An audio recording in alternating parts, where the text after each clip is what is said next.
As we reach the end of the 80s, the films continue to get better and better. While perhaps not reaching the sheer volume of excellence saw in 1986 and 1987, 1988 holds its own as another one of the best years for horror. From stellar sequels to all of our favorite franchises to the emergence of the last great horror icon of the decade, these movies filled our little horror hearts with all the fuzzies. So, without further ado, let's take it back and look at some of the year's best and brightest of horror. As we truck along with our year-by-year breakdown, this is the 10 best horror movies of 1988.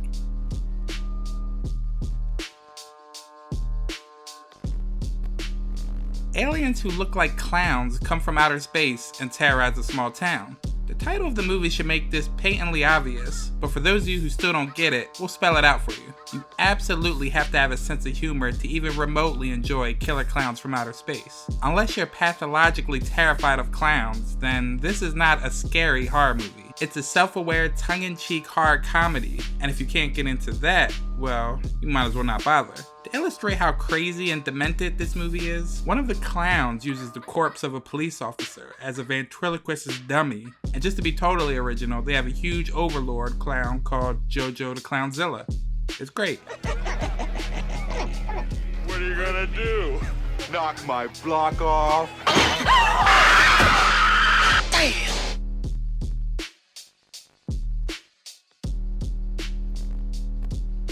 While this isn't technically the greatest Friday the 13th film, it could possibly be considered a fan favorite of the series. This was the first time Jason went up against someone who could actually stand their ground, namely a young lady named Tina who has telekinetic powers. It's basically Jason vs. Carrie White. With her powers, Tina strangles Jason with an electrical cord, flings deadly weapons at him, and even sets him on fire. And the best part of all, she actually lives to tell the tale. So, not only does she go toe-to-toe with Jason Voorhees, but she proves that the greatest horror slasher of all time was no match for her.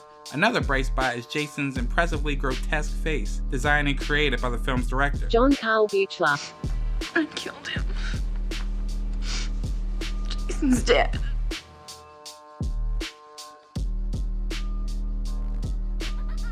The Dream Master was the first Nightmare on Elm Street film where Robert Englund as Freddy Krueger got top billing. In other words, Freddy was no longer the man lurking in the shadows, he was front and center. This is also the film where the franchise shed any scariness it still had and focused more on gags and one-liners. After Freddy is brought back to life, via dog urinating fire in the salvage yard, he once again goes on his quest to kill the Elm Street children. After killing off the last of the kids from the previous films, he focuses his attention on a new batch of youngins, including Alice, a young, bright girl and frequent daydreamer. The film features imaginative kills, memorable characters, and Englund, as usual, devours the scenery as Freddy.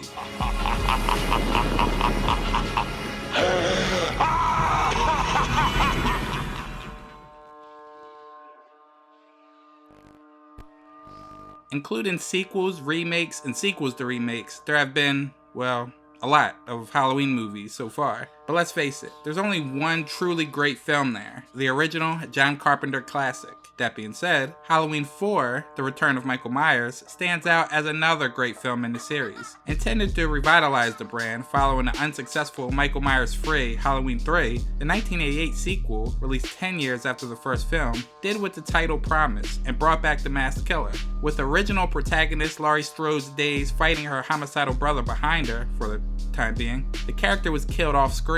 As Michael set his sight on his niece, a young girl given the in-joke name of Jamie. In short, the film is way better than any fourth sequel in the slasher flick franchise deserves to be.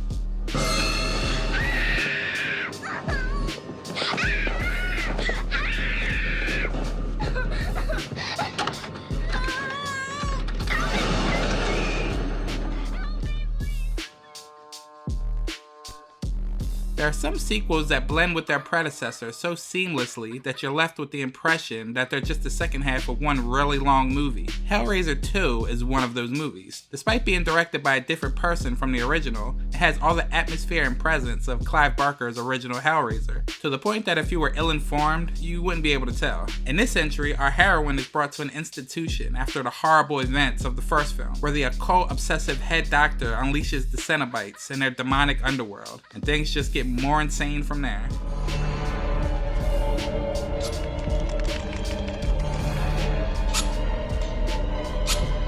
Wait.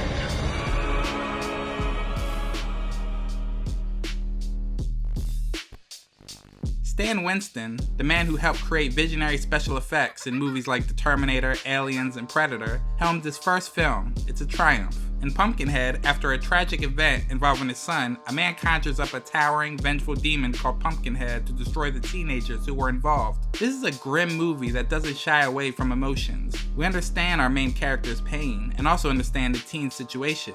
This flick could have easily fell into the derivative slasher mold, but it avoids all the pitfalls. The teens are not horny, and the teens do the right thing. They run. The movie feels old-fashioned, almost like a children's tale. The witch in the woods, the nursery rhyme, the demon buried in a pumpkin patch, all those elements contribute to that. Pumpkinhead is horror, fantasy, supernatural thriller, and tragedy all wrapped up in an enthralling, realized whole.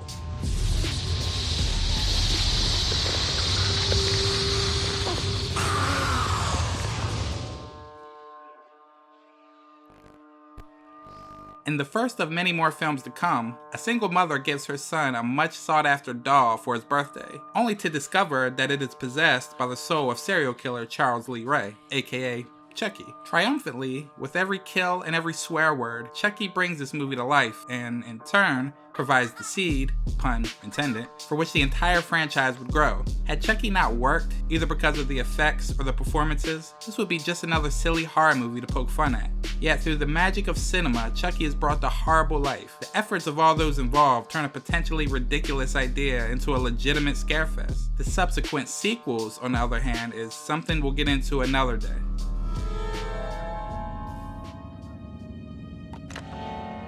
Hi, I'm Chucky. Wanna play?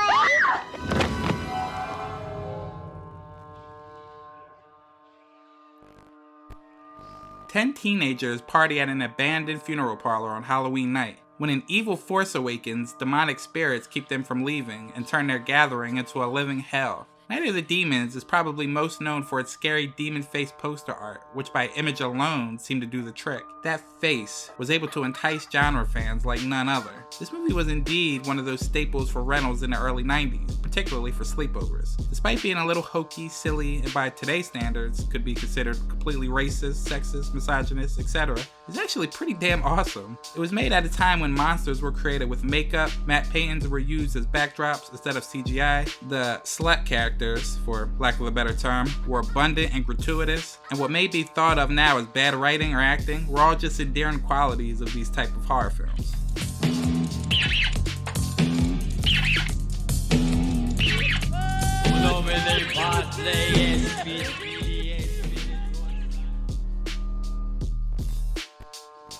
"30 years after the release of the original The Blob, a new and more expensive version was unleashed upon the world. The remake turned out to be diametrically opposed to its predecessor. The 1958 Blob was a low-budget production filmed in-house by a company and crew that had never worked on a feature before. The 1988 Blob was a big-budget production from a major studio and an experienced team of professionals, blessed with a longer schedule and the advantage of a 30-year-plus advance in technology. Ironically, the old Blob had been a sleeper hit in its day. The new Blob, while eventually becoming a cult classic, was a box office disaster. Following closely the premise of the original, the updated version of the Blob takes place over a single night in a small town setting, where the town delinquent must settle his differences with the local police in order to save the town from being completely absorbed by a rapidly growing mass of protoplasm. It's an old story retold with a fresh voice, eager to make improvements where they're needed and unwilling to tamper with the scenes that don't.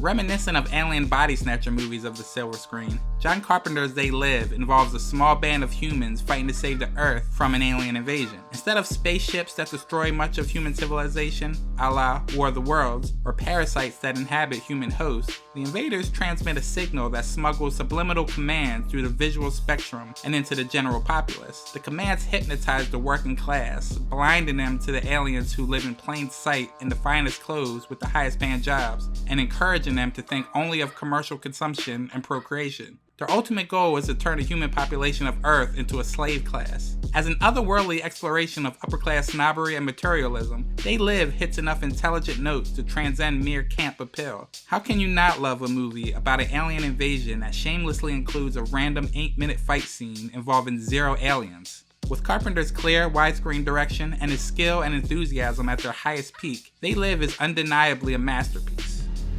I have come here to chew bubblegum and kick ass.